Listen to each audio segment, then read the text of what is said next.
President Donald Trump says the U.S. has hit a dock facility in Venezuelan territory. It's the first known American strike directly on the country, and it marks a fresh escalation in Trump's pressure campaign on the Maduro regime. The CBC's Willie Lowry joins us now from Washington. So, Willie, what more do we know about this latest strike? Arthi, the U.S. targeted a dock on the Venezuelan coast. U.S. President Donald Trump says it's where alleged drug boats load up before shipping off for various parts of the world. Let's take a listen to Trump speaking to reporters alongside Israeli Prime Minister Benjamin Netanyahu. It was a major explosion in the dock area where they load the boats up with drugs. It's the implementation area. That's where they implement, and that is no longer around.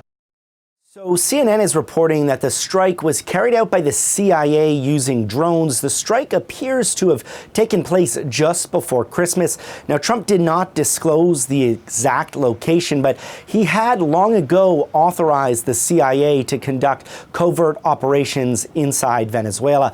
But this is by far the most aggressive action yet, at least that we know of publicly. Talking then about the most aggressive action yet, certainly we know that Trump has been threatening direct strikes on Venezuelan territory for weeks. Just how significant is this escalation? Arthi, it's very significant. Since September 2nd, the U.S. has launched more than, or at least, I should say, 30 strikes on alleged drug boats in the Caribbean and Eastern Pacific.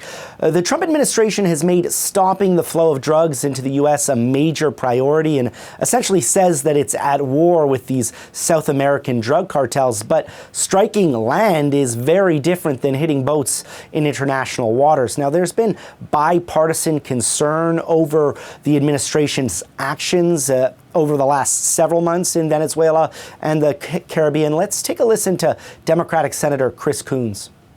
Frankly, it's pretty stunning that President Trump would reveal a covert action like this by bragging about it. This is not an appropriate way to handle highly sensitive and classified information.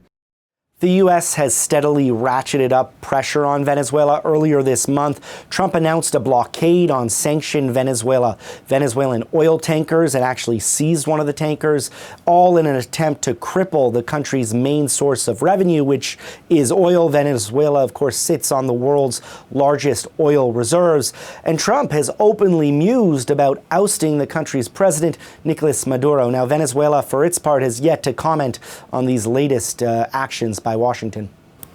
Thanks for this, Willie. That is the CBC's Willie Lowry in Washington.